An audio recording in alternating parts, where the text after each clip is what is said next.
to make a tenon and a mortise on the CNC. So first I will draw it here in Fusion 360, make the cam, and then go to the machine and do the milling. First I'll make the piece with the tenon in, so I'll start with a sketch, and let's say 75 millimeter in this direction, maybe 25 here. Good. And then that could be the end of the piece. Then with an offset of 6 millimeter sounds good. I'll do some fillets to fit the bit I will be using. I think I'll be using 6 millimeter, so we'll do 3 millimeter. Do right click and up to repeat. Click the first, the second, and then give the radius. Right. So here we have it, and then stop sketch, and then we'll do the extrusion.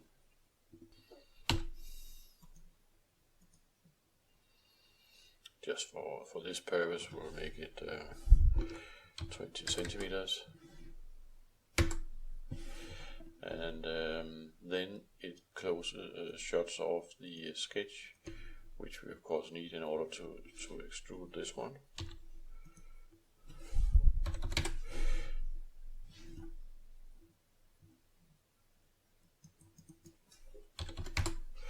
Okay, so now we have it.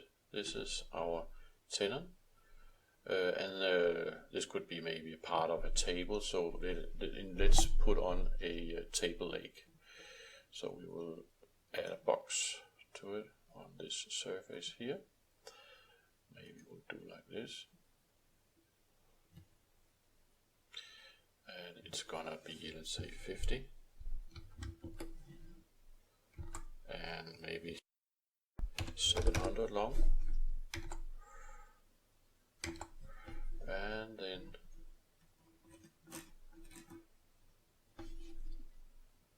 we will move it in this direction here for 50, like that.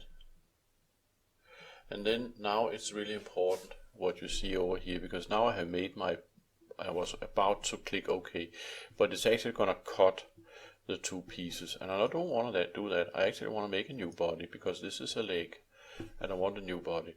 And of course there will be some problem in this area where we have the tenon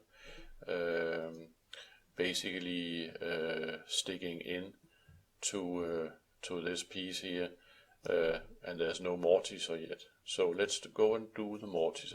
And to do that, you take modify, and then you say combine, and the first one you take, which one is target, and the target for the mortise is this one, so we select that. Which one is the tool? This one is the one, and we need this piece out here to be the tool, so we click that. And we wanted to do a cut, which is right, and keep tool, we will check that, and that will keep this piece. If you didn't check this one, this would go away altogether. So let's say OK, and then if I move this one again, you can see that now we have a nice mortise on the piece here with the rounding and everything. Maybe you would like to give this some tolerance. Right now I don't want to do that, but basically that would mean to move these edges here out maybe 1/10 of a millimeter or something like that, but I will not do that.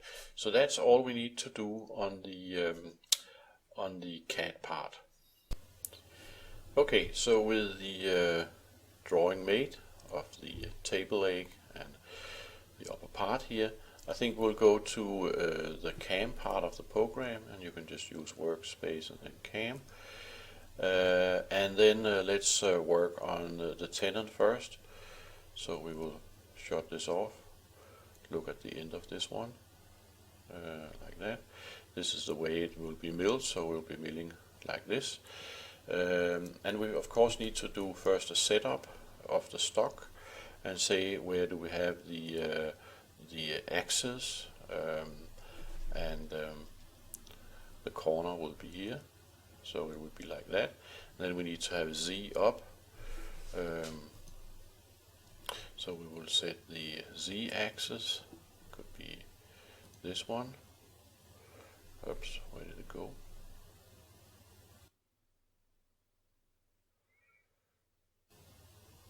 Oh, it went down there. So now it's turning that way, which is good.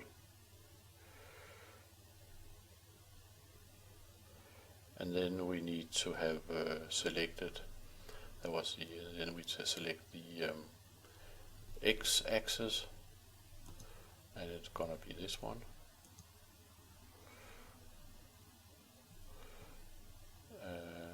We just needed to turn the other way around, and then we at least at the end of the day needs to get it up here at the top,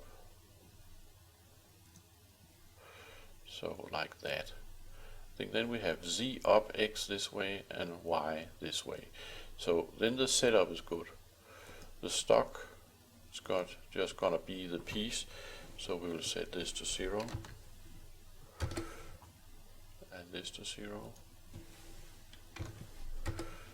like that. And I think that's all we need to do for making that part. So we say OK, and then the next part is to come up with a toolpath, and we'll take the 2D adaptive clearing. First we need to select a tool, and this is all the tools that followed the program. Essentially just take a 6mm flat bit, and we'll just look at the speeds here. It's 500, it's okay, it's a little slow, but we'll just let that be. Then we have the geometry, and the geometry we need is this one, like that. The heights 10.5, it's okay, maybe this is a little unnecessary high. Just make that 5, like that. Passes, we cannot do this in one path, so we need multiple depth. I think we will take 3mm at a time, and we will not leave any stock. I think that should be it. And then the last one, there's nothing on that, so we say OK. Let's see how it works. Here we have it. And then with the toolpath highlighted, we can take the simulation, we can speed it up, full speed, add the stock, and then say go, and then we can see if we like that. Yeah, that looks fine. Click the toolpath off to make it look better, and yeah, this is exactly what we want. So that was that one, and then we can turn on the other one, and we essentially need to do a pocket over here. We can turn this one off, and we probably would like to use this corner as our C, and so we will need to make a new setup, and we have setup 2 coming up, and where will we have the different axes. You can see it's out here somewhere. We essentially want it to be there, but it's all wrong orientation, so we will again have to change it somehow, and now we have the Z axis. We want the Z axis to be essentially this one. Oops. This direction here, and we want the Y to be this direction here, and then we want it to sit up here. So now we have it. So we're actually working in the negative X direction. If we're doing it from that corner, we may actually want to move it over here, which is a little more logical, to work in the positive X direction. And then this is what we need to do, the pocket. So we will say the stock, just check it. It has, I don't know why it adds this 1mm. Well, we don't want to do that. We just want it to be on the stock. So OK. So that's it, and then we need to make the pocket here, and we have the same bit as last time, which is good. The speed's okay. The geometry, and we essentially want to go down and select that one down there. Then we have the depth, and we have the shape of the hole. The heights should be still good. Maybe we also want to change that to 5 again. And then we have multi-depth, and we would say 3 millimeters at a time. Leave stock no.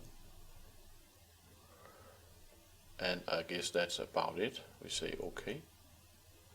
Generating the code there, and then let's simulate that one as well. It's highlighted so we can simulate it. Full speed. Put the stock on, it's already there, and then simulate. And you can see it is like spinning when it goes down. It's a ramp that is a spiral. So here we have it, and again, very nice and easy. So next thing is of course to see how this works in reality. So let's go do it on the mill. I will post that in a separate video though, but so stay tuned.